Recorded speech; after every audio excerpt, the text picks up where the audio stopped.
You're kneeling on the floor. Your child is trying to do something simple, stacking blocks, putting on a shoe, drawing a circle, and it's not going well. They look at you, frustrated, a little unsure. So you say what most mothers say without even thinking. Good job. Or maybe you're so smart. And for a moment they smile. But what if I told you that in that exact moment, something much deeper is being built? Something that will shape how your child sees themselves for the rest of their life. Because confidence doesn't come from praise. It comes from something almost no one ever teaches you to say. And once you understand this, you will never speak to your child the same way again. You're trying your best. You show up every day. You care. You pay attention. And in those small moments, when your child looks at you, you want to say the right thing, something that helps them feel strong, capable, loved. But no one ever really explained what actually builds confidence. So you repeat what you've heard. Good job. You're amazing. You're so smart. And it feels right because it's positive. But then there are those moments you don't talk about, when your child gives up quickly, when they get frustrated easily, when they look to you before they trust themselves, and you wonder quietly, am I helping them or holding them back? The truth is, this isn't about you doing something wrong. It's about something no one ever taught you to see, and that is about to change. Hi, I'm Martha from Parenting Science, and in this video, we are going to talk about the one simple sentence that quietly builds real, lasting confidence in your child, and how you can start using it in everyday moments. When your child is growing, their brain is constantly asking one silent question: who am I? And the answer to that question doesn't come from big moments. It comes from the smallest interactions, repeated over and over again. Every time your child tries something, struggles, looks at you, their brain is wiring a belief, not just what they did, but who they are. Here's where it gets interesting. Most praise focuses on outcomes. You did it. You're good. You're smart. But your child's brain isn't just recording success. It's trying to understand the process behind it. Because confidence isn't "I did something well." Confidence is "I can handle things even when they're hard." Think of it like building a house. Praise is like decorating the walls. It looks nice, but it doesn't hold anything up. The real structure, the foundation, is built from something else entirely, and that foundation comes from one simple shift in language, one sentence that teaches your child to trust themselves, not just perform for approval. So let's go through exactly what this looks like and what you can do about each one. Number 1, the hidden problem with good job. You say good job when your child finishes something. It's automatic, it's kind, it feels supportive. But what your child hears is something slightly different. Their brain links success to your approval. From a developmental perspective, your child's brain is highly sensitive to external feedback. When praise is vague, it doesn't teach them why they succeeded. It teaches them to look outward for validation instead of inward for understanding. Imagine this. Your child builds a tower. It falls. They rebuild it. Finally, it stands. They look at you. You smile and say, "Good job." They smile back, but their brain is still asking, "What exactly did I do right?" It's a lot like working hard on something and your boss just saying "nice." It feels good for a second, but it doesn't build real confidence. So from now on, I want you to replace "good job" with something specific and reflective. Try this instead. You kept trying even when it kept falling. That sentence tells your child exactly what matters, and that is where confidence begins. Number 2, why "you're so smart" backfires. You want your child to feel capable, so you say "you're so smart." But this creates a hidden pressure because now your child feels like they need to prove that identity. In brain development, this is called a fixed identity loop. When a child believes their value comes from being smart, they begin to avoid anything that might challenge that identity. Picture this. Your child solves a puzzle quickly. You say, "Wow, you're so smart." Next time, the puzzle is harder. They hesitate because if they struggle, maybe they're not smart anymore. It's a lot like being labeled the talented one at work. Suddenly, failure feels dangerous. So from now on, shift from identity to process. Instead of "you're so smart," say "you figured that out step by step." Now your child learns that success comes from effort, not identity, and effort is something they can always control. Number 3, the moment confidence is actually built.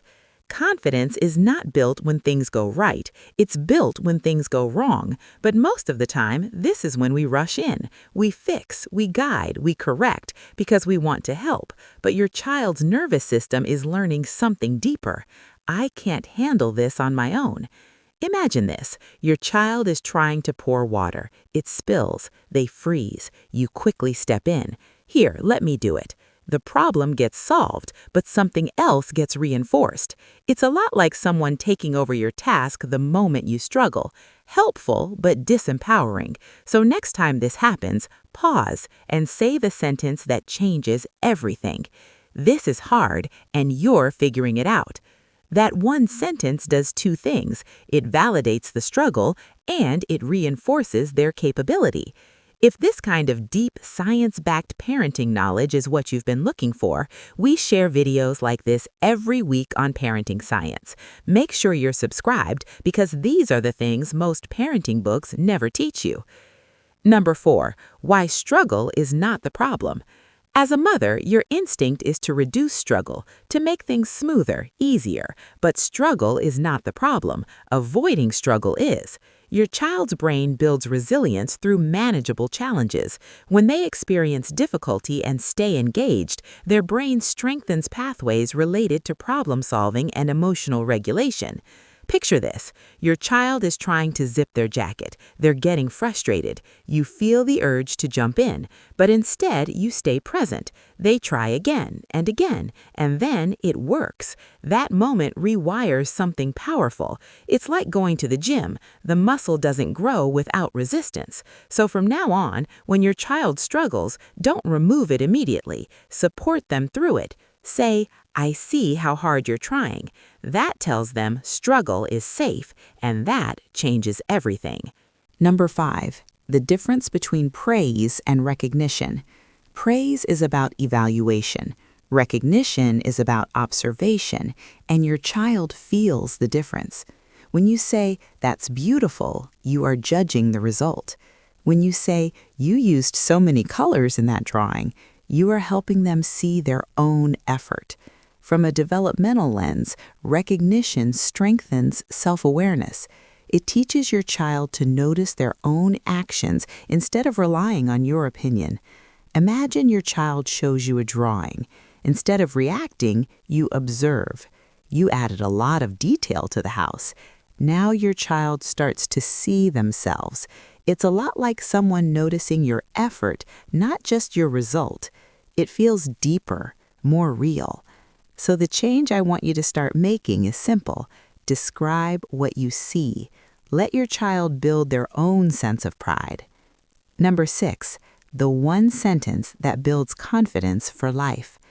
Everything we've talked about leads here because confidence comes from one core belief: I can handle things. And there is one sentence that reinforces this again and again. This is hard, and you can do hard things. This sentence works because it connects struggle with capability, not success, capability. Picture this. Your child is frustrated, maybe even crying. You kneel beside them, and instead of fixing it, you say, "This is hard, and you can do hard things." Their nervous system settles because they feel seen and they feel capable. It's a lot like someone reminding you in your hardest moment that you're strong enough, not because it's easy, but because you are capable. Mothers who find this channel tell us the same thing. They wish they had found this information earlier. If that's how you're feeling right now, you're exactly where you need to be. Stay with us, because everything we share is designed to change how you show up for your child. Number 7, why timing matters more than words. It's not just what you say, it's when you say it. Your child is most receptive in moments of uncertainty, not after success, during struggle. The brain is more open to learning when it's slightly challenged but still feels safe. Imagine your child hesitating before trying something new. That's the moment. Not after they succeed, right there. It's like catching a thought before it becomes a belief. So next time you see that hesitation, lean in and say, "You're not sure yet, but you're learning." That moment will stay with them longer than any praise after success. Number 8, building an inner voice that stays for life. Eventually, your voice becomes their voice. The way you speak to your child becomes the way they speak to themselves. This is one of the most powerful and often overlooked parts of development. If your words are based on approval, their inner voice will constantly seek validation. If your words are based on capability, their inner voice will guide them through challenges. Picture your child years from now, facing something difficult, and instead of giving up, they hear, "This is hard, but I can do hard things." That didn't appear randomly. It was built, moment by moment. It's like planting seeds. You don't see the growth immediately, but one day it's everything. So from now on, choose your words carefully because they don't just disappear, they stay. So, what does all of this really mean for your child's future? It means that confidence is not something you give your child, it's something you help them build from the inside. Every moment you pause instead of fixing, every time you describe instead of judge, every time you say, "This is hard and you can do hard things," you are shaping how your child will face life, not just now, but later.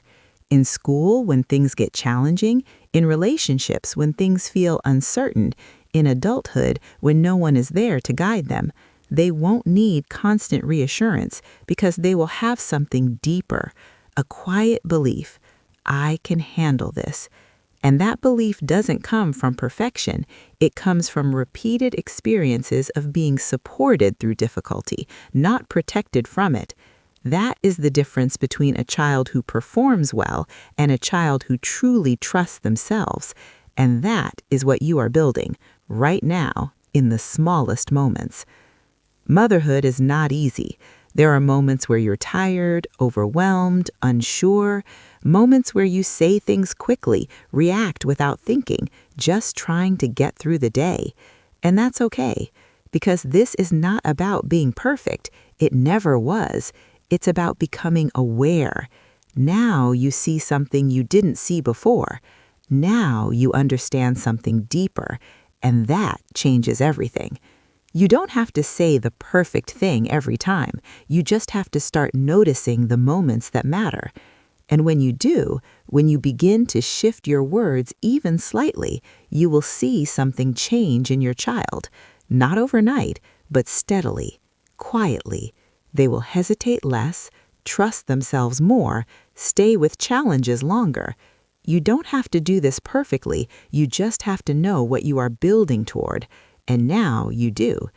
And if you want to understand what silently damages your child's confidence without you realizing it, I've made a video about exactly that, and what I found might surprise you. If this video gave you something valuable, subscribe to Parenting Science. We are here every week with the kind of knowledge that actually matters for your child's development. And share this with one mother who needs to hear it today.